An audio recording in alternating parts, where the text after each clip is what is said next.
Hello and welcome to the Pioneer View, with me, your host, Nathan Olding. Today I'm interviewing Jenny Crowe, a caseworker for SENDIASS. Thank you for being interviewed by me today, and if you're ready, I'll start the questions, unless you have any opening remarks. Thank you for having me. When did SENDIASS start?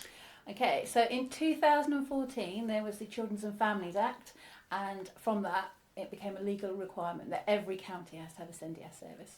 So from 2014 it's been in action. What does your job entail? Yeah, this is a bit of everything really. So information, advice and support for children, young people and their families through emails, phone calls, team meetings, some face-to-face if we are a very busy service, so that's sort of been restricted. Helping to fill in forms, going to meetings, listening to your views, that's really important, and making sure that they're heard. So work meetings at schools, colleges, the local authority. Sometimes the local authority has an issue with, say, the education and healthcare plan, and you might want some support with that, or just understanding what's going on. Some of the legal jargon can be tricky, even for us when we've done our qualifications. So and tribunals. And sometimes people just want to have a talk and just make sure that they are doing the right thing. So it's just knowing your rights really, and sort of signposting you in the right direction. How do you reach people who don't know what you do? That's a really, really good question. So SENDIASS does have its details on all decision letters from the local authority. So if there's any communication there, that our details should be on there. So if you're not happy with what's going on, you should be able to contact us and ask for help. We have just recently transferred to Family Action. We were with Kids Charity before, so it's a fairly new website, but obviously all our information is on there. And word of mouth, I know Wiltshire Parent Carers, CAMS, just two of the big organisations that refer to us. And we do go to events if we can and share. And we had leaflets. We're waiting to get those printed out again for Family Action.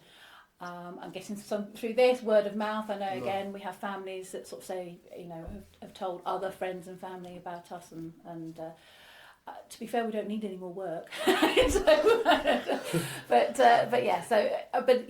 we're always keen to hear it. So if there are other suggestions, if people want to say, have you tried putting it here or letting us know, then we're very open to suggestions. How do you help young SEND people in education? Okay, so like I said before, listening to your views and your wishes is really, really important. From a law point of view, it's recognised, but just making sure that you're heard, and it's okay to say whatever, whether you hate it, love it, or everything in between. It doesn't mean to say that you can get everything that you want, but you need to be heard why you want something, and certainly if you've got certain needs, if there's certain interests you've got, and there's a course at college, the local authority may be saying, oh, you can go to this college, and we can go, but actually it doesn't provide sport or art or whatever it may be, and therefore that's when we can have that discussion to say this is not what's wanted. So a lot of support in school and college, and again with the local authority, and whether it's filling in forms, just supporting you at meetings, explaining what are your rights. Some people just need to know what's going on, and then they can go off and do it themselves. It depends, but sort of a mixture of all of that, and hopefully in the way that you prefer, so whether it's through email, phone calls, texts. We are trying to build up a sort of a social media presence as well, but we haven't quite managed that one yet. Do you help young people in further and higher education? So yes, further education, yes. Same as I said before, we're supporting with college. If it's higher education, if it's an educational healthcare plan, what we say is when you reach over level 3, so if you're doing degree, foundation degree, that kind of course, that's no longer supported by an EHCP. Universities should provide accessibility from a buildings and support, give you extra time. There's different funding and there's different support for that. But certainly for further education, it goes up until you're 25 basically, or you're no longer in education. When will the support end? I'll just answer my question there. I'm like, so up to 25, or if you're no longer in education. I mean, there's other support out there, but SENDIASS particularly supports for education in SEN needs. But yeah, if you're carrying on learning and you want to carry on learning up until 25, and you haven't reached the dizzy heights of degrees and things, then yeah, absolutely we can support you. Do you need a diagnosis to access SENDIASS support? No. That's a simple question to answer, but no, you don't need a diagnosis. You don't need a diagnosis for an EHCP, and you don't need a diagnosis to get support from us. Can young people who aren't in education access SENDIASS as well?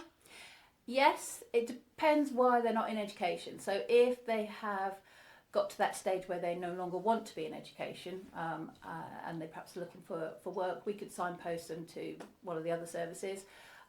If they're not in education because of their needs, perhaps their mental health, anxiety type thing, then absolutely.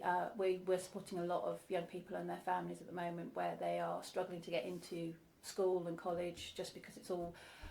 it's not that they can't learn, they absolutely want to learn, but the whole environment is just not good. And so then that's where we can help to see if there's, first of all, reasonable adjustments that all schools and colleges have a duty to make. And it may be that from those adjustments that's enough for that young person to be able to go back into school or college. And if not, maybe it is a case of applying for more like an educational healthcare plan and so on. Does it cost money to get your help? No. That's a easy answer. No, not at all. It's all free. What is a disability tribunal hearing? Okay, so if you're not happy with a decision at the local authority, usually about your educational healthcare plan, but not always, so it might be that they are wanting to cease it, or you want changes and they're refusing to change it, or they're suggesting one school or college and you don't want that school or college, all those kind of things, right from the beginning to refusing to assess, all those kinds of things. Initially, you can go to mediation, which is a meeting with a mediator, and most of the time decisions get sorted in those meetings, and that's something that SENDIASS can also support at.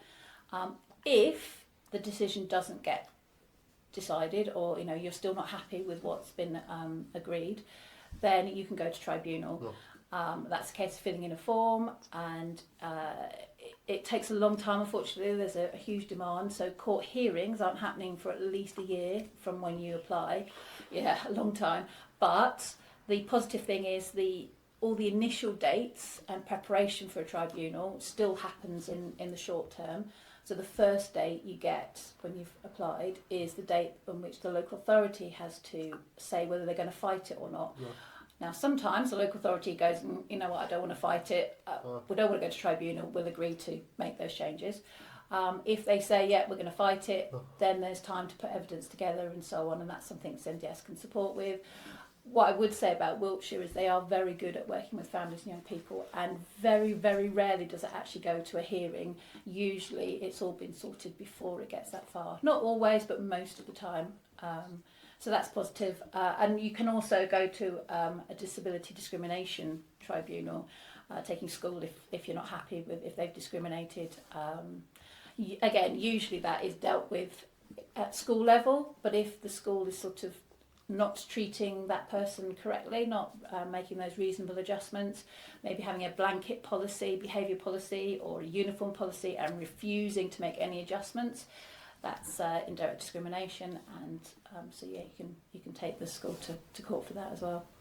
It all sounds quite scary, I think, tribunals and things, and there's a lot of legal jargon, but actually the majority of tribunal cases are ruled in favour of the young person and their family.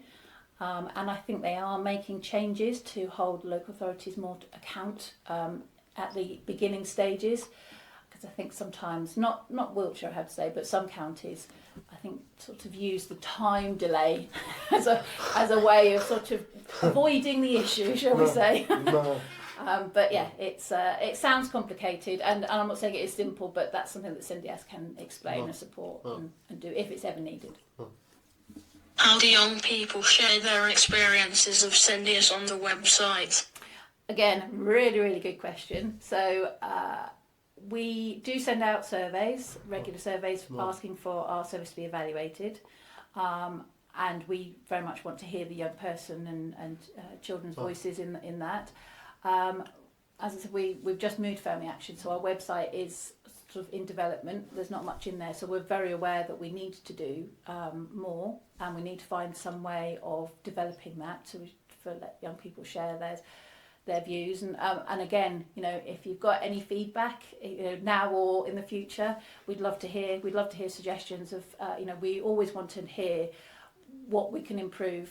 You know, we think we're doing the right thing, but obviously, you know, the people on the receiving end are the ones that really know if we're doing it the right way. So yeah, absolutely. If anybody wants to suggest ways in which we can hear those views and make changes, we would, you know, be really keen to hear. What is your overall goal for working with SEND people in the future? So while we are a fairly new service of Family Action, we will be building up hopefully a young person worker. We will be developing the role, as we've said, about, you know, the website and hearing young people's views and so on.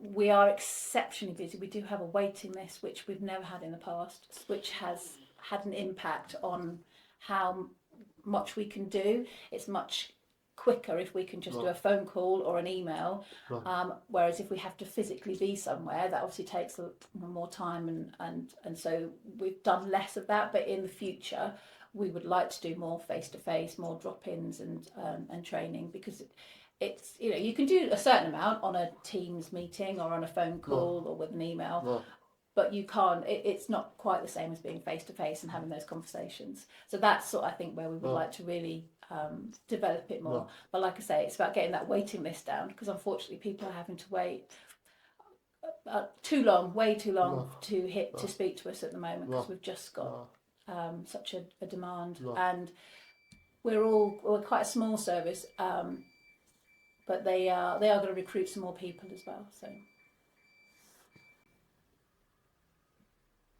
thank you for your time and your answers today. Me and the young pioneers appreciate it greatly. not at all, I've really enjoyed it, thank you.